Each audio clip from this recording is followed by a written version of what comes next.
Friends, स्वागत है आपका books and brain study platform में। जैसा कि आप लोगों को पता होगा कि सीटेट के एग्ज़ाम आने वाले हैं, इसलिए उनसे रिलेटेड मैं आपके लिए 20 क्वेश्चन पेपर सोशल साइंस के लाई हूँ। तो चलिए स्टार्ट करते हैं। नंबर 1, पंचायती राज के संविधान संशोधन अधिनियम के तहत लागू किया गया था। तो ये लागू किया गया था भारत में 1992 में लागू किया गया था। और किस दिन लागू किया था? 73वां संविधान लागू किया गया था। लागू क्या किया गया था? 73वां संविधान लागू किया गया था। इसका उद्देश्य था ग्रामीण स्तर पर लोकतंत्र को मजबूत करना और स्थानीय स्तर पर आत्मनिर्भरता को बढ़ावा देना, यानी कि लोगों को खुद आत्मनिर्भर बनाना। क्वेश्चन नंबर 2, आर्य समाज की स्थापना किसने की थी? तो किसने की थी? आर्य समाज की स्थापना की थी स्वामी दयानंद सरस्वती ने की थी। स्थापना कब की थी? 1875 में इन्होंने आर्य समाज की स्थापना की थी। और इनका उद्देश्य क्या था? समाज में वेदों के सिद्धांतों को पुनर्जीवित करना, यानी कि हमारे जो वेद हैं उनको फिर से जीवित करना और सामाजिक सुधार लाना। जैसे कि बाल विवाह का विरोध करना, यानी कि छोटे में हम लोगों की शादी हो जाती थी जब, तो उसको रोकना, बाल विवाह को रोकना। उसके बाद शिक्षा को बढ़ावा देना, यानी कि जो लड़कियां थी उनको शिक्षा के लिए प्रेरित करना। क्वेश्चन नंबर 3, गुप्त काल में विज्ञान के किस क्षेत्र में सबसे अधिक योगदान दिया गया था? तो गणित में अधिक योगदान दिया गया था। गुप्त काल में गणित में शून्य की अवधारणा, दशमलव प्रणाली और त्रिकोणमिति जैसे कई महत्वपूर्ण योगदान हुए, जिनसे विज्ञान में गहरा प्रभाव पड़ा। इसी कारण इस काल को स्वर्ण युग भी कहा जाता था। क्वेश्चन नंबर 4, बौद्ध धर्म का कौन सा सिद्धांत अहिंसा को प्राथमिकता देता है? तो अष्टांगिक मार्ग, ये हमारा जो है वो अहिंसा को प्राथमिकता देता है। बौद्ध धर्म का अष्टांगिक मार्ग अहिंसा, सत्य, नैतिकता, इन सबको बढ़ावा देता है। इसमें साम्यक कर्म और साम्यक जीविका जैसे सिद्धांत भी शामिल हैं, जो हिंसा और गलत कार्यों को दूर रहने की शिक्षा देते हैं। क्वेश्चन नंबर 5, भारत का सबसे बड़ा रेगिस्तान कौन सा है? तो भारत का सबसे बड़ा रेगिस्तान थार रेगिस्तान है। थार रेगिस्तान भारत के उत्तर पश्चिम हिस्से में स्थित है और राजस्थान तक फैला हुआ है। यह क्षेत्र शुष्क जलवायु, रेत के टीले और कम वर्षा के लिए जाना जाता है। क्वेश्चन नंबर 6, भारतीय राष्ट्रीय कांग्रेस का पहला अधिवेशन कहाँ हुआ था? तो पहला अधिवेशन जो हुआ था वो बम्बई में हुआ था, और अब इसका नाम कर दिया गया है मुंबई। किस टाइम हुआ था? तो सन 1885 में हुआ था। और इसका अधिवेशन किया किसने था? ओ हुन ने इसका अधिवेशन किया था, मुंबई में किया था। ठीक है। शेरशाह सूरी ने किस व्यवस्था को संगठित रूप में लागू किया गया है? क्वेश्चन नंबर 7 है हमारा, शेरशाह सूरी ने किस व्यवस्था को संगठित रूप से लागू किया? तो इसका उत्तर है राजस्व व्यवस्था। जो शेरशाह सूरी थे वो एक प्रभावी राजस्व प्रणाली उन्होंने बनाई थी, जिसमें भूमि की माप और उत्पादन के आधार पर कर निर्धारण शामिल था। यह बाद में मुगल सम्राट अकबर ने भी अपनाया।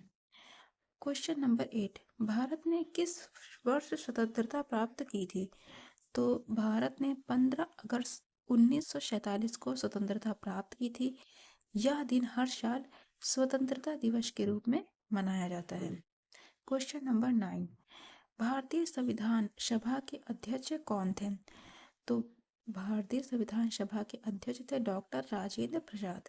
ये भारत के पहले राष्ट्रपति भी थे। क्वेश्चन नंबर 10, मौर्य साम्राज्य का संस्थापक कौन था? तो मौर्य साम्राज्य थे, उनके संस्थापक थे चंद्रगुप्त मौर्य। ये पाटलिपुत्र इसकी राजधानी थी, यानी कि मौर्य साम्राज्य की जो राजधानी थी वो पाटलिपुत्र थी, जो वर्तमान समय में पटना हो गई है, यानी कि इस टाइम उसे पटना के नाम से जाना जाता है। क्वेश्चन नंबर 11, खिलजी वंश का संस्थापक कौन था? तो खिलजी वंश के जो संस्थापक थे वो जलालुद्दीन खिलजी थे। बाद में उनके भतीजे अलाउद्दीन खिलजी ने दिल्ली सल्तनत का विस्तार किया, यानी कि उन्हें अच्छे से विस्तार किया, दिल्ली सल्तनत के बारे में अच्छे से लोगों को बताया और कई प्रशासनिक सुधार भी किए। क्वेश्चन नंबर 12, महात्मा गांधी ने भारत में पहला सत्याग्रह आंदोलन कहाँ शुरू किया था? तो पहला सत्याग्रह आंदोलन हुआ था चंपारण में। महात्मा गांधी ने 1917 में बिहार के चंपारण जिले में, बिहार का एक जिला था जिसका नाम था चंपारण, वहां पे उन्होंने किसानों के लिए अपना पहला सत्याग्रह आंदोलन शुरू किया था। यह आंदोलन नील की खेती से जुड़े अत्याचारों के खिलाफ था।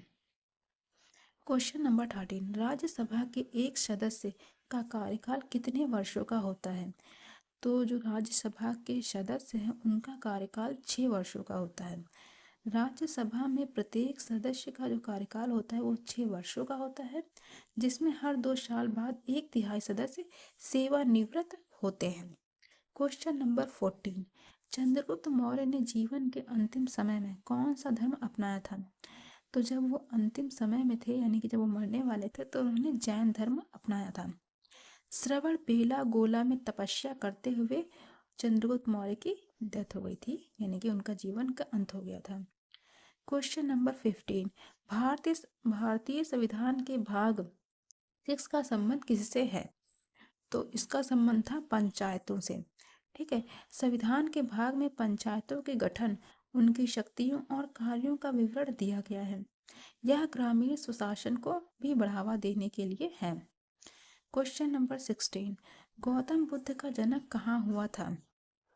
यानी कि जो गौतम बुद्ध हैं उनका जन्म कहाँ पर हुआ था? तो गौतम बुद्ध का जन्म हुआ था लुम्बिनी में।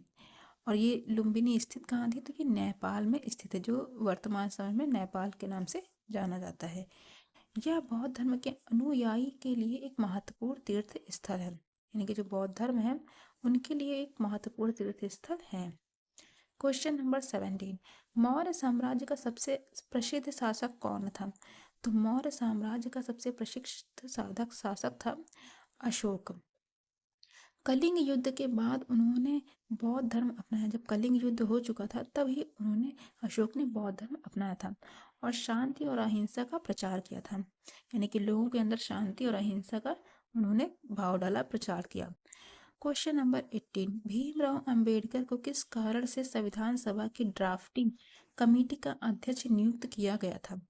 तो इसका उत्तर है उनके विधि ज्ञान के कारण, यानी कि उनके अंदर जो ज्ञान था उसी के कारण उन्हें, भीमराव अंबेडकर को, संविधान सभा की ड्राफ्टिंग कमेटी का अध्यक्ष चुना गया था। उनके नेतृत्व में भारतीय संविधान का निर्माण, यानी कि जब ये थे तभी भारतीय संविधान का निर्माण हुआ था। क्वेश्चन नंबर 19, भारत में सबसे व्यस्त बंदरगाह कौन सा है? तो सबसे बिजी जो बंदरगाह है कौन सा है? वो मुंबई का है। भारत की समुद्री तट रेखा की लंबाई कितनी है? तो समुद्री तट रेखा की लंबाई है 7,516 किलोमीटर, इसकी लंबाई है।